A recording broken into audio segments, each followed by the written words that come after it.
पढ़ते हैं ना रोज आप लोग।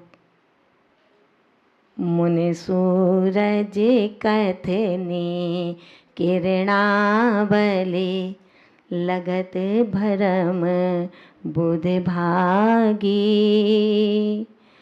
भवितन भोग स्वरूप विचार्यो, परम धर्म अनुरागी।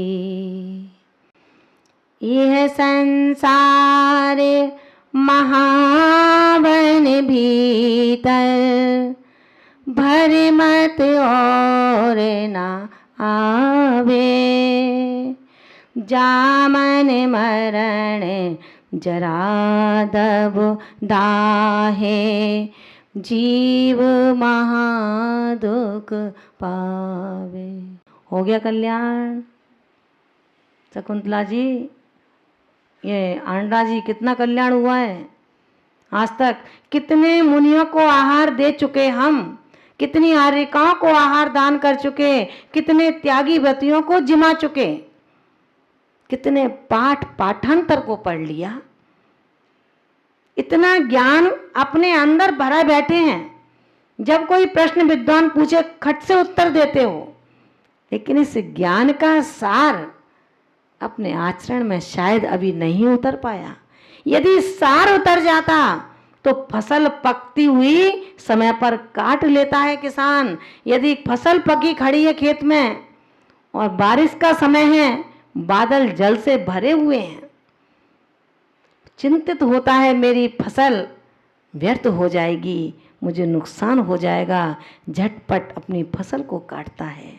यहाँ कितने दिन से फसल पकी है, अपने खेत को जरा टटोल तो। तेरी जो बालों की खेती है वो पकी हुई है, न जाने किस दिन कट जाएगी, लेकिन मुझे अपनी उस फसल की किंचित भी चिंता नहीं है। कब आएगा बुलावा और आते ही मुझे जाना होगा, ये भी निश्चित पता है। टाले से नहीं टल सकता वो समय। लेकिन जब गुरुदेव कहें, माँ जिनवाणी कहे कि रे अरहंत के वंशज, तू कब तक सोता रहेगा, खोलना अपनी आंखों को। सम्यक दर्शन की इस देह से सम्यक ज्योति का उन्नयन होगा, और जब सम्यक ज्योति हो जाएगी, सम्यक दृष्टि हो जाएगी, सम्यक ज्ञान हो जाएगा, अब बचा क्या है, एक सीढ़ी बाकी है। उस चारित्र की सोपान को क्यों नहीं स्वीकार कर लेता। उस कोयल से भी गया बीता है क्या। जब कोयल आम्र मंजरियों को देखती है बसंत की ऋतु में, तो इठलाने लगती है, झूमने लगती है। सुंदर मीठों का गान बसंत ऋतु की आम मंजरी उसको करने के लिए मजबूर कर देती है। तेरे बसंत की आम मंजरी कब आएगी। भरत क्षेत्र में आर्य खंड के जन्म, आर्यों की संगति, जिनवाणी का रसापान कर्ण अंजलि से निरंतर चल रहा है। बसंत ऋतु यही तो है जो जिनवाणी की देशना व्याख्या उपदेशक यहाँ उपदेश दे रहे हैं। वही तो उस बसंत ऋतु में आम के गुच्छे लटक रहे हैं। हम सब कोयल हैं, फिर भी कोयल हैं शांत हैं, परम विश्रांत हैं, जिनके चेहरे पर ना भय है और ना उत्साह है, ना डर है कि किस दिन मेरा ये चोला यहाँ से इस बसंत ऋतु से पहले ही चला जाएगा। महान भावों कहते हैं, आएगा बुलावा तो जाना पड़ेगा, सरे अपना आखिर में झुकाना पड़ेगा। वहाँ ना चला है, वहाँ ना चलेगा, बहाना किसी। भजन नहीं सुना रही। वस्तु स्थिति है क्या, ग्रहण करने योग्य है क्या, नित्य अनित्य है क्या, जिस मकान को तू नाप रहा है और कैसा है तू। तेरी नसें ब्लॉकेज हो चुकी थी, डॉक्टर ने कहा 3 नसों में से केवल एक नस 50% ब्लॉकेज है, 2 नसों में छल्ले पड़ेंगे, छल्ले भी पड़ चुके हैं। उसके बावजूद भी डर नहीं है कि तीसरी नस भी कब ब्लॉकेज हो जाएगी। अभी भी दम्भ है, अभी भी हिम्मत है, अभी भी बाहुबली है और दम भरता है, चैन से सो नहीं पाता, लेकिन बेचैन होकर उठता है तो जमीन को नापता है कि मेरे पिता ने ये पोर्शन मुझे दिया है, अब इसका नाप कर लूं, क्योंकि अब बेचना है मकान अपना, तो बेचूंगा तो इंचों से, फुट से ही तो बेचूंगा। अब उसका नाप करता है, प्रभु का ध्यान नहीं है, परिणामों के नापने का ध्यान नहीं है, अपनी क्रियाओं का ध्यान नहीं है। आचार्य भगवंत कहते हैं, रे अज्ञानी हठी मानव, जब तू यहाँ से चला जाएगा तो क्या ये इंच और फुट की दीवालों को लेकर जाएगा? किसके लिए छोड़ेगा?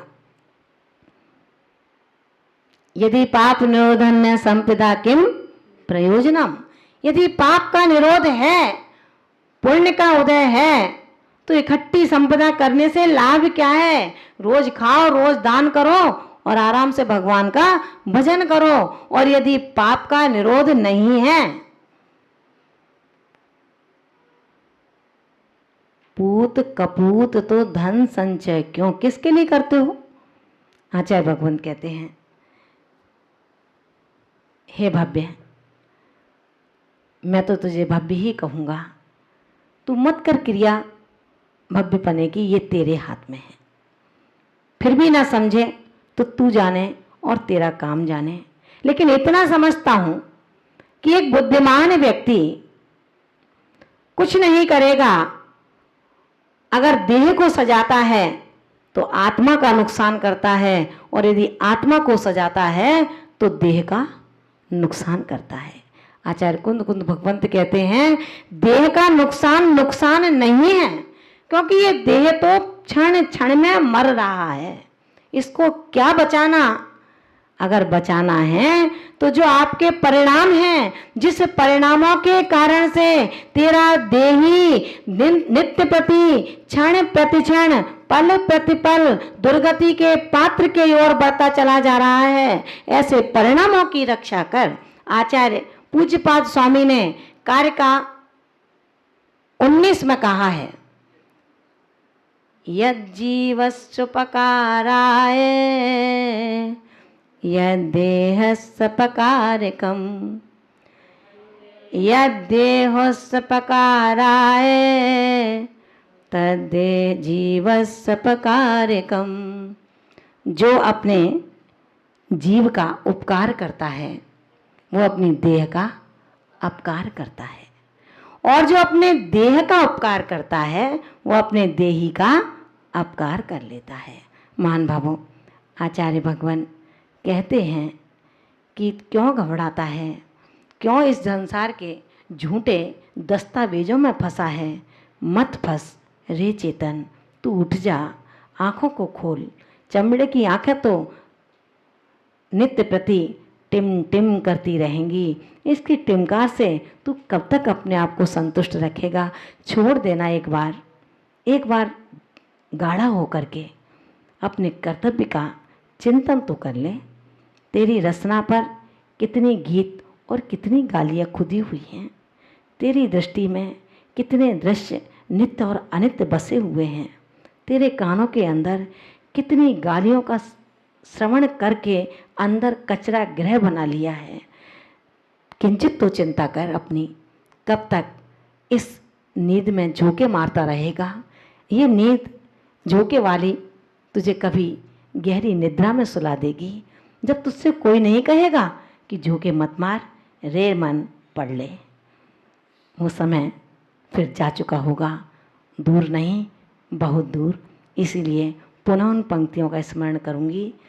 चेत चेत चेत रे मन, चेत अब तो चेत रे, चेत चेत चेत रे मन, चेत अब तो चेत रे।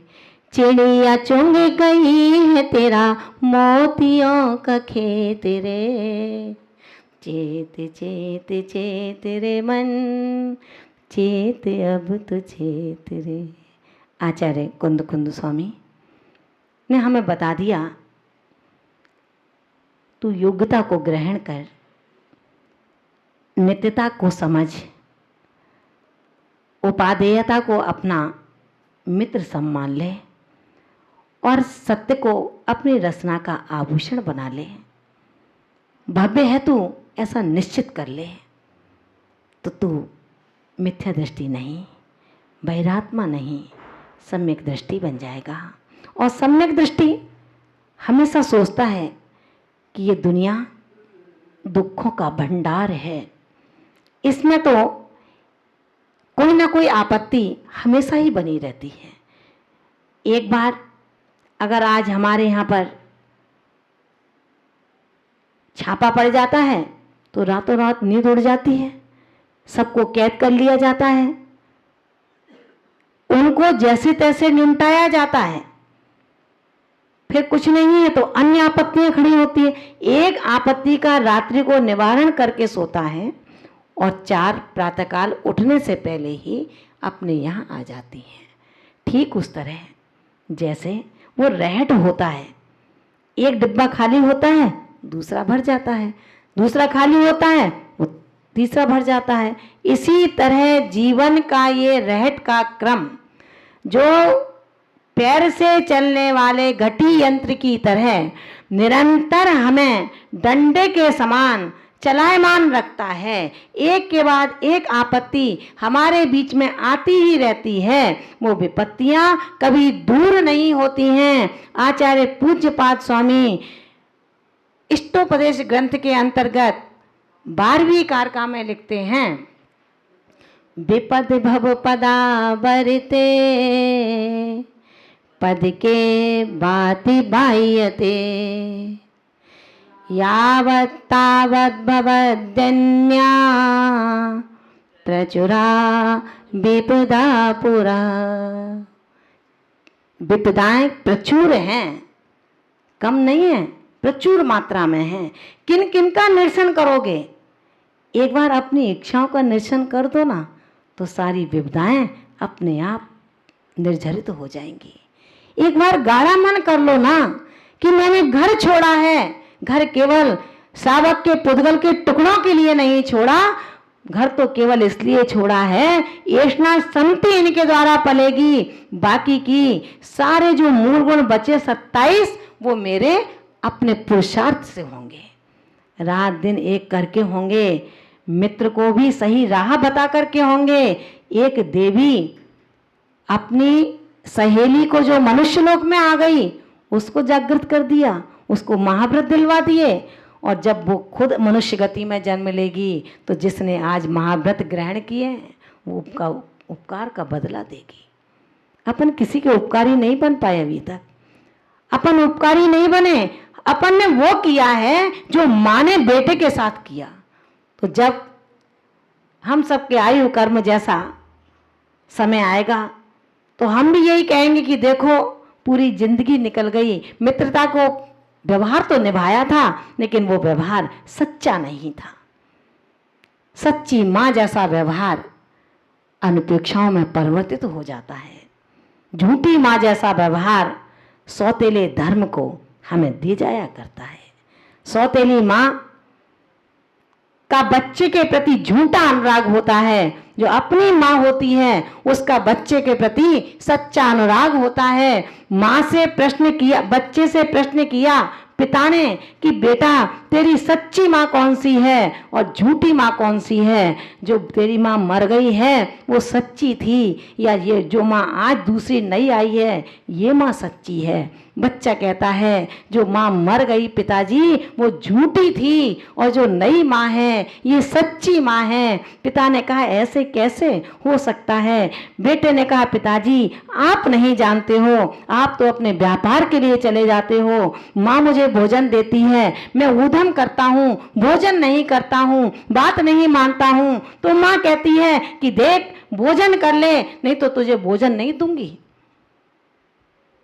और जो मेरी माँ मर गई वो कहती थी बेटा घर में आना तुझे घुसने नहीं दूंगी, और जब मैं खेल कर घर में आता था अपने आंचल से लगा लेती थी। इस माँ ने कहा कि मैं तुझे भोजन नहीं दूंगी, तो आज मुझे 3 दिन हो गए पिताजी, मैं 3 दिन से भूखा हूँ, मेरी माँ ने मुझे भोजन नहीं दिया है। तो जो वो मर गई वो झूठी माँ थी, ये माँ सच्ची है, जो कहती है सो करती है, क्योंकि ये सौतेली है। मान भावों ध्यान रखना, अपना धर्म अपना कर्तव्य अपने लिए होता है, दूसरा भला तुम्हारा क्या कर्तव्य निभाएगा? दूसरे से इतनी ही दोस्ती रखो जिसमें तुम्हारा धर्म नष्ट ना हो, तुम्हारे मूल गुण नष्ट ना हो, तुम्हारा शब्दों का स्थानांतरण असत्य में कभी परिवर्तित ना हो।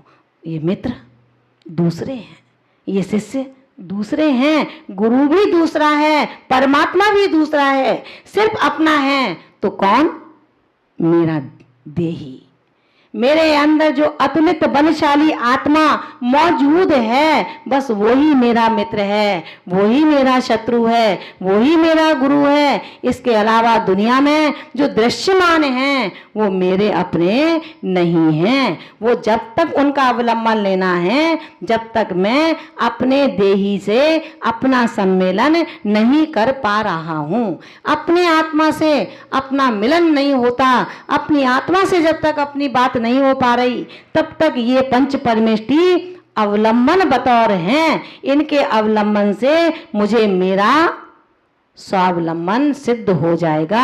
इतना कह करके आचार्य भगवान अपने वक्तव्य को उनकी जो रहनसार नामक ग्रंथराज का यहाँ अध्ययन और अध्यापन चल रहा है उसके विषय को अब हम यहीं पर समाप्त करते हैं।